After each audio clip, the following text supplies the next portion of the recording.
Hi, Jorn. Hi, Bob. How are you? Doing well. Okay, let me introduce us. I'm Robert Wright of Blogging Heads TV. This is an episode of Worldwise. You are Jorn de Kock, a Belgian journalist, but you're in Beirut. You cover the Middle East for a Belgian newspaper called the Standaard. And you are also the author of a book that is called Arabian Dawn, but it's kind of misleading to call it that because it's actually not available in English, sadly. No. It's in Dutch, but if we have any Dutch speakers, they should go buy it. So I wanted to talk to you about the fact that the conflict in Syria seems to be spilling over into Lebanon, where you are. And I gather there's a pretty acute sense of that in Beirut right now? Well, yeah, especially since the bomb attack of last Friday.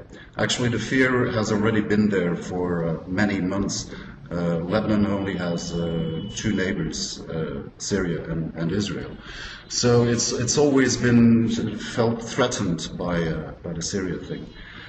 Also because it has the same ethnical problems as Syria. It has Sunnis and it has Shiites and Christians. And well, Syria has always been very much involved in Lebanese politics. Syrian troops were here from the end of the 70s until 2005, when they overstayed their welcome. So yeah, everything that happens in Syria, people in Lebanon feel very much related to, and they're afraid that the whole tragedy in Syria will come to them. Right, and the bombing you referred to was a bombing that killed a general who was, I guess, Sunni, and was aligned against Syria. Was identified with the anti-Syrian part of Lebanese politics, right? Yeah, he was, he was even doing investigations in possible attacks that would have been planned by Syrian intelligence in Lebanon, specifically to get Lebanon involved into the Syrian crisis and to turn this into a regional crisis rather than a local Syrian one. So he was very much anti-Syrian regime. This summer, because of his investigations, he arrested a former Lebanese information minister who has been accused now of having transported bombs from Syria into Lebanon to commit exactly these kinds of bomb attacks, actually, that the general himself now got a victim of. Okay, and maybe we should take the background a little deeper. In 2005, there was a famous assassination that was blamed on Syria of the, I guess, Prime Minister Hariri, and his son is still active and would have been an ally in politics. And would have been an ally of this general, right? Yes, so the bomb attack in 2005 was, the victim was Rafik Hariri, who was a former prime minister, but former prime minister, being considered one of the most powerful and one of the richest men in Lebanon. He was credited by some, loathed by others, for the reconstruction of Beirut, for example, after the end of the civil war in 1990. Syria was then, at the time in 2005, accused, together with its Lebanese allies, let's say, which is the Shiite Hezbollah organization, to have committed that bomb attack, which deeply shook Lebanon. So yeah, then his son Saad took over, well, let's say not the reign of the father, because the father actually had sort of an unofficial position by that time. But so Saad Hariri took over the political party of the father. He became prime minister. But weirdly enough, already since a year, he is abroad.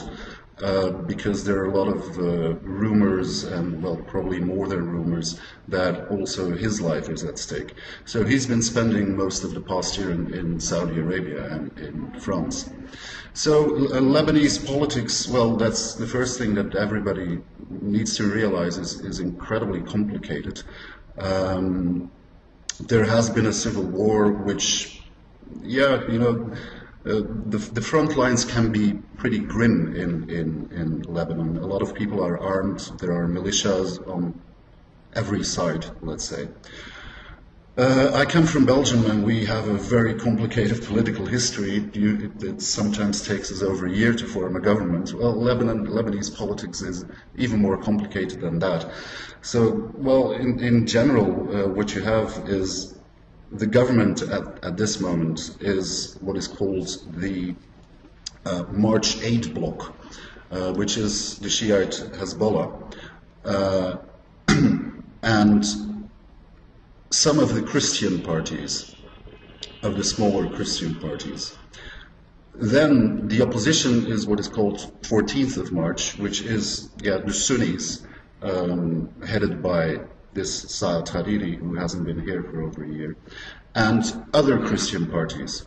So it's quite complicated. Every sect, as they call them here, Shiites, Sunnis, Christians, Druze, they always have multiple parties who then, well, change sides. Everybody has changed side here one day or the other. So forming a government is already quite difficult. Having anything which resembles decent politics is even more complicated, because there are so many factors to take into account, so many vested interests. And yeah, then being in opposition is also not easy, because as we see now, the Sunnis feel especially the Sunnis feel very threatened by this bomb attack on the general last Friday. And that also explains the anger that boiled over during the weekend. Sunni youth, some armed, went onto the street. There were some clashes with the army. Basically, they were expressing their anger, and well, the net result is that Lebanon is very nervous at the moment. Also, a lot of people feel very powerless, and it's also typically Lebanese that the two sides actually do not agree on what this bomb attack is related to. So one side blames Syria, the other side blames Israel, and they both believe what they're saying. So wait. Yeah. Is the argument? I mean, I assume it's Hezbollah that's blaming Israel, or at least people of that general faction. Is their argument that Israel would be doing it to frame Syria, to make it seem like it was Syrian? If you hear to their logic, in their logic, Hezbollah and Syria are, well, too obvious a suspect. So this must have been done. Conspiracy theories are everywhere in Lebanon. Well, maybe in the whole of the Middle East, but especially in Lebanon. So there's always, there needs to be a plot. So what they're saying is that Israel did this to hurt Syria, but also Hezbollah, so that more Lebanese would actually, take a distance from Hezbollah and from Syria, and then hopefully the government would change. There is obviously big political turmoil at the moment in Lebanon. Then hopefully the government would change, and that would be to the advantage of Israel. It's a far shot, but those people, they believe that. Then there is, of course, well, the obvious suspect. The general was investigating possible bomb attacks that were being planned by Syria and or Hezbollah. Right. So he had a main suspect, this former Minister of Information, who has been arrested, who's under questioning. So, maybe he got too close to the truth, let's say, and that would hurt the position of Syria and Hezbollah then. Okay, and tell me, the bomb attacks that he had been investigating, have they been very recent? I mean, in other words, have these bomb attacks blamed on Syria been an ongoing thing? I mean, we all know about the, and we just discussed the famous assassination apparently conducted by Syria in 2005. But had these things kept going, or had they only started going again during the Syrian civil war, or what? No, in this case there were plans. Now, of course, there is a history of Syrian-related bomb attacks in Lebanon. You mentioned the Hariri bomb attack in 2005, some other bomb attacks between 2005 and 2008. Actually, it was rather quiet in the last couple of years. But then, well, the story related to the general is that he seems to have discovered a new plot. This former Minister of Information would have been in Damascus, would have made a deal with Syrian intelligence, tried to smuggle explosives over the border, and even, well, Syrian politicians, according to telephone taps, etc., would have been involved. Now, the problem, of course, is that we've never seen any proof of that. A lot of things you hear in Lebanese politics are based on hearsay or what the newspapers write. And there the problem is, of course, again, that every side, every wing has their own media, their own newspapers, their own TV. So there is a lot of bias in the air. But that the general was not a friend of the Syrian regime is very clear. That he might have been onto something with the big bomb plot could be, but yeah, nobody has seen proof so far. Okay, so here's something I don't totally understand. I mean, so let's assume that Syria was plotting something, you know, prior to this. Let's assume that the assassination last week was conducted by Syria, the bombing. And let's assume that prior to that, it had been planning these other things maybe that were in the process of being uncovered. I don't totally understand, I guess. Well, first of all, I almost don't understand how Syria has the time, you know, how the Syrian regime could focus on stuff like that, given the all-consuming, you would think, crisis it has within Syria. But secondly, I don't quite understand what it gains by creating that kind of chaos in Lebanon. I mean, we should say it does have this significant supporter in Lebanon. Hezbollah is standing by the Syrian regime, which has long been a benefactor of Hezbollah. But why? What is the logic about why? If the scenario is that Syria kind of wants to create instability in Lebanon, what is the scenario? What is the idea about what exactly the Syrian regime gets out of that? Well, actually, I think the main reason why we haven't seen any kind of serious foreign intervention in Syria is exactly because of this. A lot of countries, including the United States, including Turkey, fear that this will spill over into a regional war. Hezbollah might get involved, Iran might get involved. So what we've seen in the past 1.5 years is actually that all the foreign powers with an interest in, well, let's say that Syria ends as good as possible. It's obviously already incredibly bad. They're all afraid that this turns into something uncontrollable. That suddenly, like in Lebanon, Hezbollah does something. Hezbollah, it's a bit of a weird organization. It's a conglomerate of a political party, a social welfare system. They take care of their people. Even they organize hospitals and whatnot. And they have a very powerful military wing, which was in 2006 was able to stop the invading Israeli army in South Lebanon.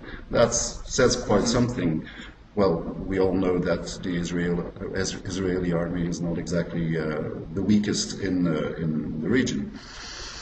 So what if Hezbollah decides together with Syria that this is the moment to take over Lebanon militarily? There's hardly anybody that can stop them. The reason why so far they're not doing it is anybody's guess. Unfortunately, what is going on within Hezbollah is very difficult to find out. They always say that their enemy is Israel, not the Lebanese people, so they would sort of be lying if they would be using their arms against other Lebanese people. Or maybe they're afraid that they themselves would get into a situation that they can't control anymore, or that the opposition would actually turn out to be more powerful than they had suspected, or that the Americans or the Israelis suddenly get involved. So everything in the region, it's one big game of the old dominoes. Huh? Everybody is scared that if you push one, then well, the whole playing field will come down. So I mean, in one scenario, would the bombing last week have been kind of a warning that we'll take this thing regional if you get any more deeply involved in Syria, a kind of warning to the West and the United States? Is anybody saying that? Some people are saying that, and unfortunately we have to admit that that is sort of the best case scenario, because then it will stop after this first bombing if they think that, well, the warning has been given. What people in the street here are very much afraid of is that this is actually the beginning of a wave of terror. That one of these days or next week we'll see a second bomb attack and then a third one, and already after the first one, for the first 3 days, well, here in the streets of Beirut, people hardly, dare to go out in the streets. But even now, the last 2 days, it's getting better actually, except in the evenings. You see that people are still afraid. I'm living in a neighborhood with, lots of the typical Beirut bars and restaurants. And usually it's very lively, even on weekdays, until 2 or 3 in the morning. Now we're seeing that starting from 9, 10 in the evening, there are no cars anymore in the street. There are hardly any people walking in the street. So people are still careful. They feel insecure about what this literally has to mean. Shopkeepers tell me, but when will the next bomb be coming? So everybody's really nervous about that. I mean, I guess that it's one thing if that bombing was some kind of shot across the bow, but if there were a systematic effort to destabilize Lebanon, that's when I kind of don't quite get it, because I don't see why Hezbollah would itself want that, since it is now the dominant player in the government, right? Yes, it is, definitely. So, I mean, I don't, generally speaking, instability is not a goal of governments that are already in power. And I don't understand what Syria would gain from some kind of wave of instability, because,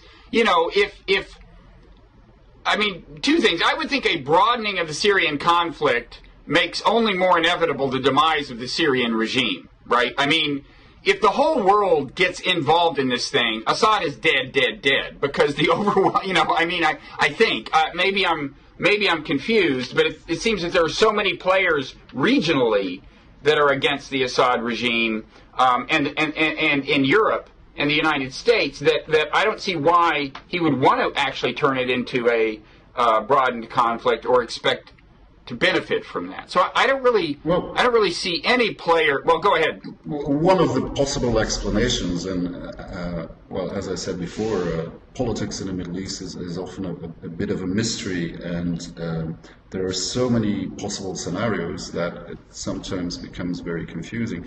One of the possible scenarios that, well, people over here think about is that, well, because the Syrian regime is in deep trouble, they want to show to the world how much more of trouble they can be.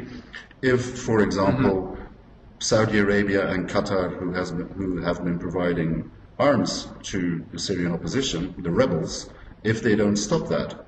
So if the Syrian regime thinks that they are going to fall soon, but don't forget that they've already been surviving for over 1.5 years. They've been killing over 30,000 people, which also shows, well, to which lengths they will go to in order to survive. So what if this is a warning towards the outside world, Turkey, the United States, the European Union?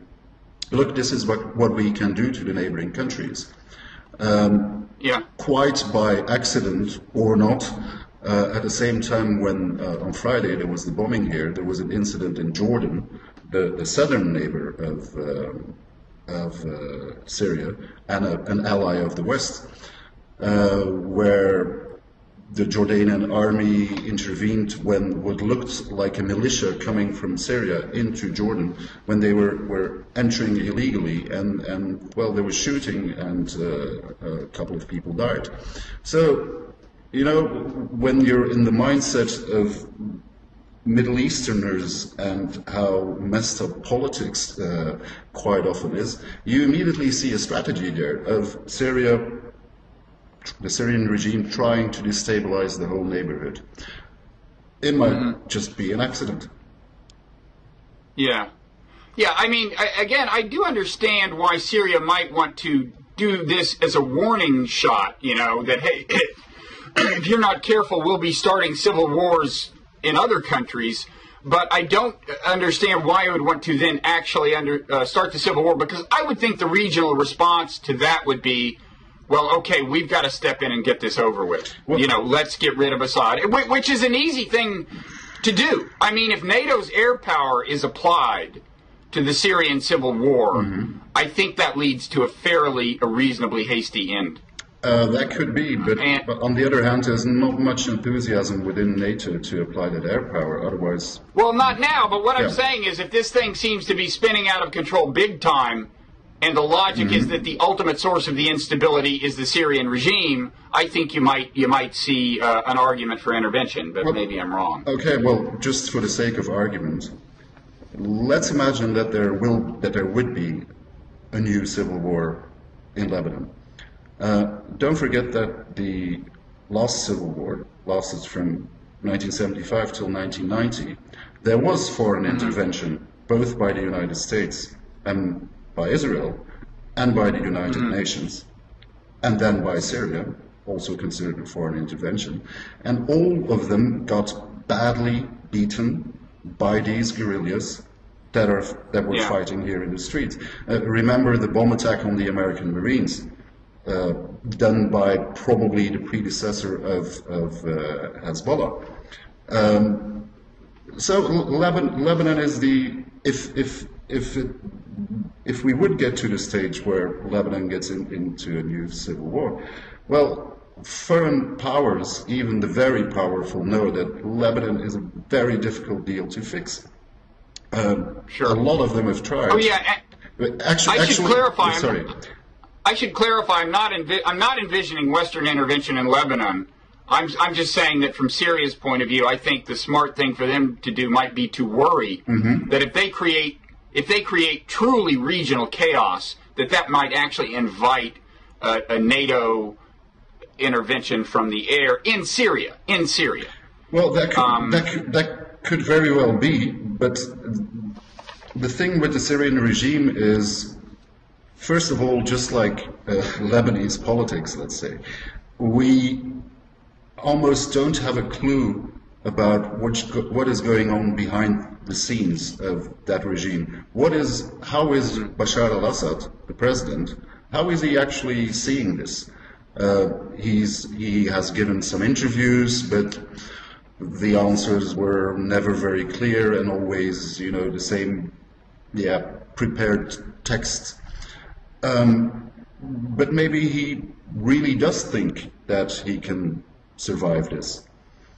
Maybe he does think that if somebody, Turkey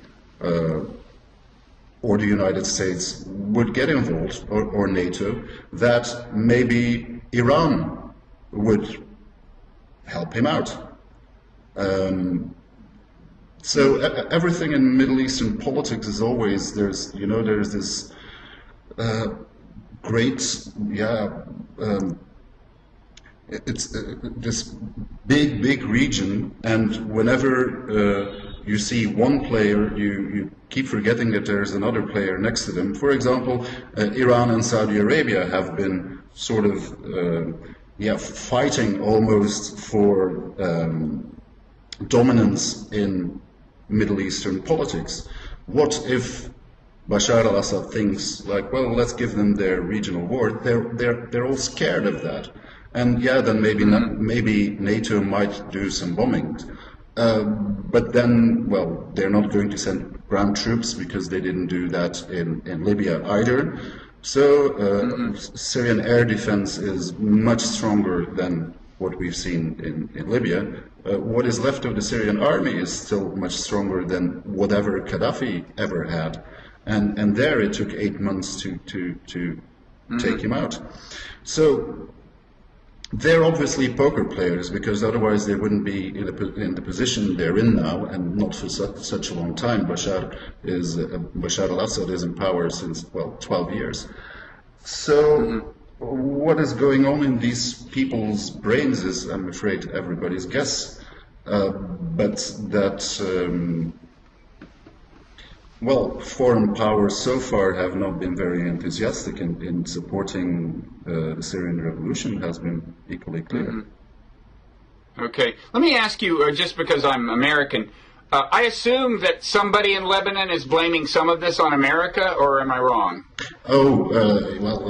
As soon as somebody blames Israel, then America is obviously involved. So Israel always stands for, the twins, Israel and the United States, from, those people's perspective.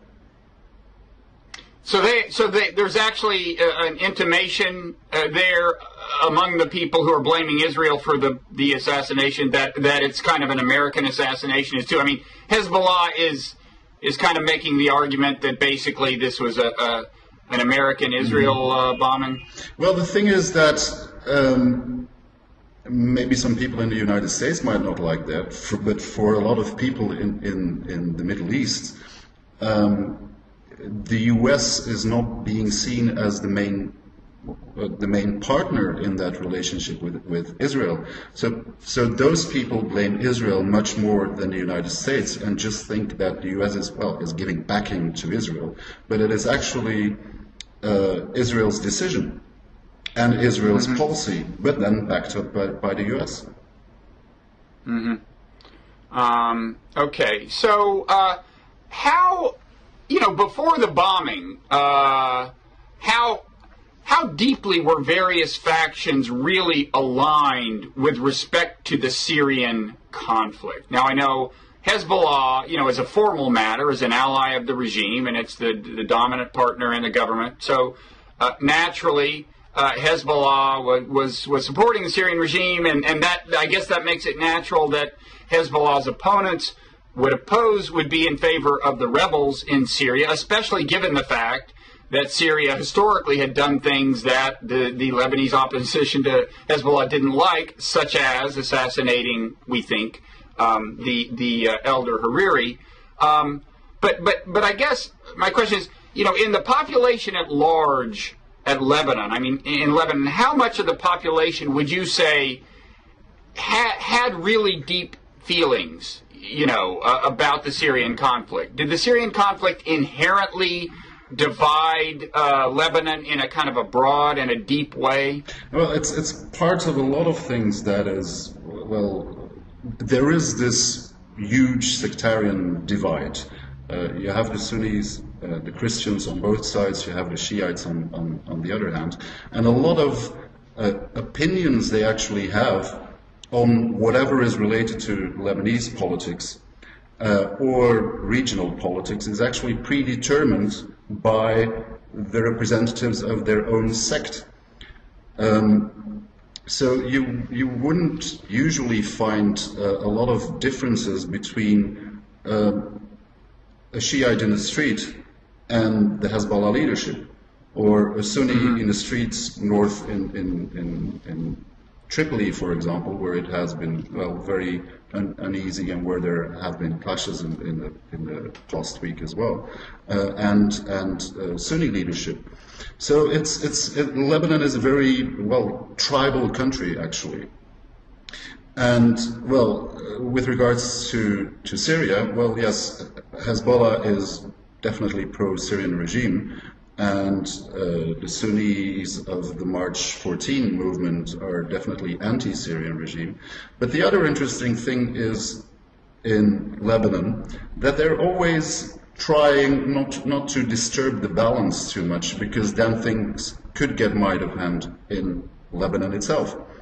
So what we've seen from the Hezbollah side is they've already, since months, they're denying that they're involved in the Syrian conflict. Now, just a couple of weeks ago, they had to bury one of their military commanders who was attacked within Syria by rebels and who was killed.